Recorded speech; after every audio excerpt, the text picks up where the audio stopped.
The Matrix and The Matrix Reloaded is the most culturally impactful and significant films in the last 27 years. And I know what you're thinking, I know what you're going to say. Wow, man, we've heard these reviews so many times. The Matrix is good. We get it. Simulation. It's so good. It's so peak. Based. It's amazing, bro. This shit is so peak, bro. But this isn't your old typical Matrix review. I'm a man of my word. I'm going to convince you that The Matrix and The Matrix Reloaded is one of the best realistic movies in our time. Even though it is very fantastical and fiction, I believe it mimics reality quite well, almost to the point of freakish coincidences, like Nick Bostrom's simulation theory coming out not 2 to 3 years after the first release of the first Matrix. Keep in mind, the man didn't even know the Matrix existed back in 2001 when he was creating simulation theory. He only recently figured out about the Matrix. And for anyone who doesn't know about Nick Bostrom's simulation theory, it's quite freaky when you can correlate it to the Matrix movies.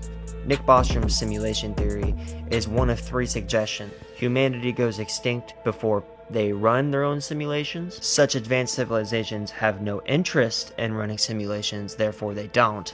And number 3 is that we are all most certainly living in a simulation. And all are almost all equally true. So Occam's razor can't even be used here. So if your simulation theory is so bulletproof that not even Occam's razor can be applied to it, which is the simplest answer must always be the right answer, then you got a pretty solid theory, my friend. And I can correlate that almost entirely to the Matrix movies. See, these movies are so good that I can't even critique them in the right way. I can't even be that type of guy that's like, oh, this movie is not structured correctly. This movie is not paced correctly. I can't do that. I can't say that about the Matrix movies because they're almost perfect, unless you're talking about the 3rd and 4th movies, which is why I'm not even going to talk about them at all. I'm going to talk about the 1st and the 2nd one. When I first watched The Matrix back when I was 14 years old, as I wasn't even born until 2003, and the movie came out in 1999, I sat there and watched it and I thought, man, I wonder if this is exactly what we go through. Like, what if the Wozniaks got it correct? What if when we die, we just start another life again of joy, happiness, pain, and suffering, just so we can feed the system, just so we can stay enslaved? And it's almost like a mockery of today. Like, we are enslaved to those in power. We are enslaved to the 1%. Like, we go to work every day and serve somebody else's dime. Like, we are so enslaved to the point that we will protect the system, just like NPCs in the Matrix. And when you realize how freakishly coincidental these situations are, it really makes you have a greater appreciation for these movies, other than the 3rd and 4th one. There's things that people often miss in these movies that I tend to pick up, like how Neo had the blue pill or red pill option. See, a lot of people think that that was a choice, when even in our lives now, we don't even have the freedom of choice. Choice is an illusion. Don't believe me? Then you haven't been through enough shit in life to know that sometimes you have to make hard choices that you don't want to make, choices that you made that you didn't want to make at the time.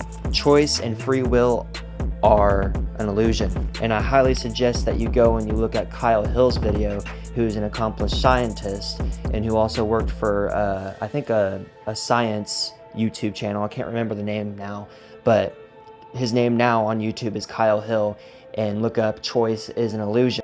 It's a very great video. You should also give him a subscribe and a like.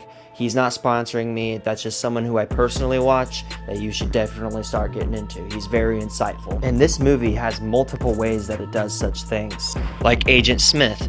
You know there's an Agent Smith out there. Like, you know somebody in your personal life who's a fucking Agent Smith. Someone who's a helicopter cop. Someone who goes and snitches on you at work to your mom all the time. Someone who's constantly on your back all the time. Someone who's always following you, nipping you at the heels. Someone who's always biting on you on your back, always following you around. Then you can scale that up to a societal scale. There's Agent Smiths who protect the system. They protect the corrupt. They protect the filth. They protect the scum. There's Agent Smiths out there doing that right now. And then there's rebels. There's people who try to fight the system. And then there's people who try to ignore the system, who try to live in the system, play the system.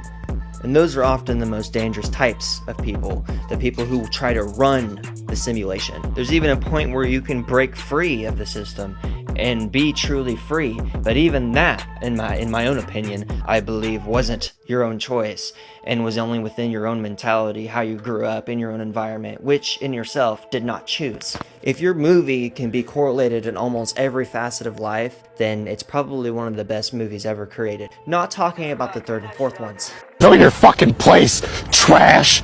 Even so, that I'm going to change gears into something very personal to me that I love very dearly. Martial arts. This movie is a pinnacle of martial arts.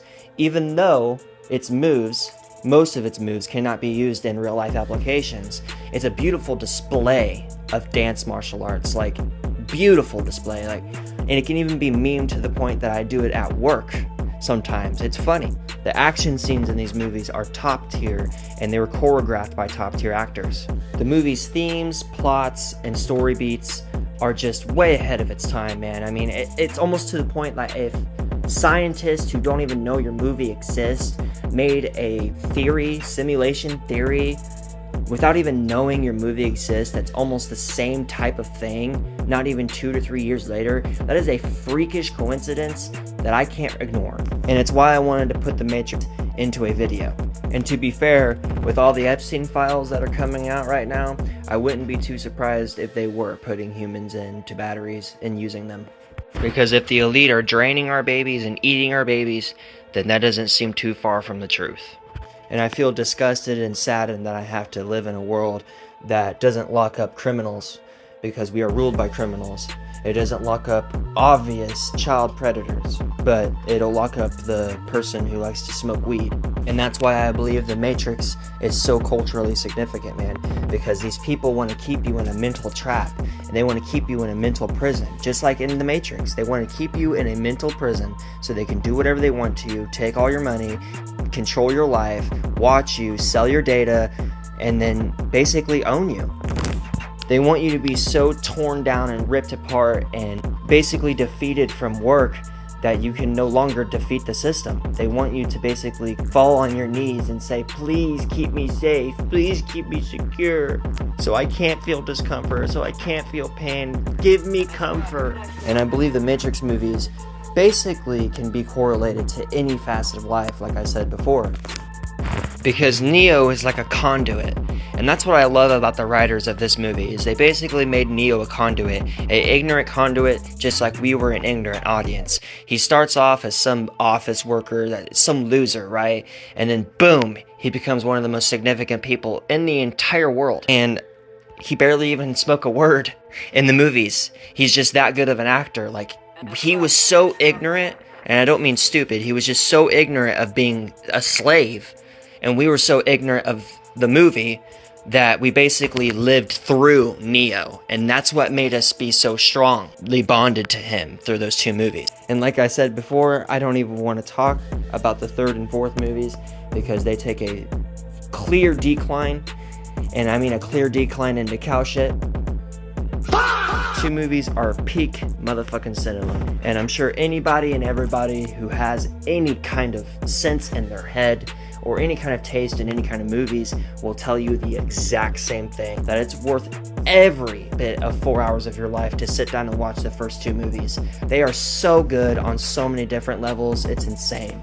Like, even getting back to the martial arts aspects of these movies, like, it might be stupid to the person who doesn't really care or whatever that Neo's fighting a bunch of Agent Smiths in Matrix Reloaded, blah blah blah blah blah, but I'm looking at the technique, I'm looking at the way they did it, I'm looking at the way they fought, I'm looking at the way they executed it, I'm looking at the way and all the time and discipline these two actors took to learn the choreograph of this. I mean, it's beautiful. You can sit there and watch it all day. I've rewinded that scene so many times, and I don't care if it's clones of Agent Smith coming at him from every single angle. I don't care. It could be two fucking people in a mocap outfit fighting. I don't care. I'm going to watch it over and over and over again because the technique, the discipline, the time it took to learn all that shit, it's just art. It's beautiful. It's art in motion.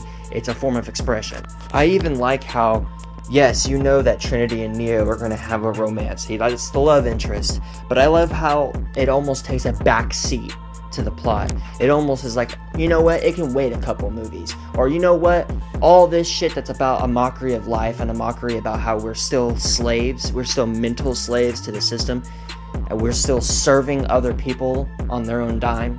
We're still serving people for their reality, and we're not serving ourselves for our reality.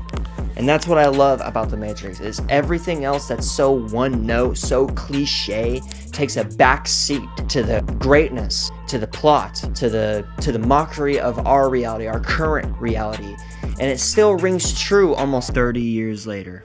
It's almost like the movie realizes that once people start to free themselves from the slave mind, from the hive mind, and they start becoming individuals, start thinking for themselves, and they start realize how brainwashed we all really are to fight each other, you can never really go back. Once you've been red-pilled or whatever, then you cannot go back. And I don't mean red-pilled in the political sense as it is today. I mean within the movie, you can't go back.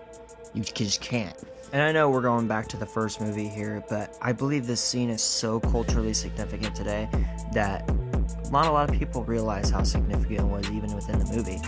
So Neo is walking down the road in the beginning of Matrix 1 when he first is red-pilled and he's first getting the first senses, the first touches of this world is fake. A woman in a red dress comes walking down the road. She's very beautiful. Any man would have looked at her. And that was the point. She was a distraction, and I believe that in this world there's a shit ton of distractions, way more than there ever has been, and that's the world's problems. You know, you go and you look anywhere, you look up from your phone right now or wherever you're sitting, if you're in a public place, almost everybody is looking down on their phones. They're not looking up, they're not living in the present, they're living either in the past or they're either living in the future. One of the two, or they're not living at all, just existing. And that was the point of The Matrix. Like, it's gotten worse now. People are more distracted than they ever were. That's why they can say, oh, the Epstein files aren't real. Oh, blah, blah, blah, blah, blah. Because people just believe anything their glowing box says nowadays, or their glowing phone says. And then they'll go out and they'll protest, and they'll fight their families, and they'll fight their neighbors, instead of uniting against a common evil, or uniting against the criminals who obviously run our world. It's not just the United States, it's the entire world, it's the entire globe. And that's exactly what that scene highlighted, was that it takes a mere second to be distracted. And I'm human, I get distracted, obviously. There's way too many distractions in this world to not fall for it at least once. The Matrix is like, it should be played in schools. That's how culturally significant it is. And I believe you should take your time, take 3 to 4 hours of your time, not very much time, and watch the first and second movies. If you haven't, it's definitely worth. Anyway, that's about it. See ya. In case I don't see ya, good afternoon, good evening, and good night.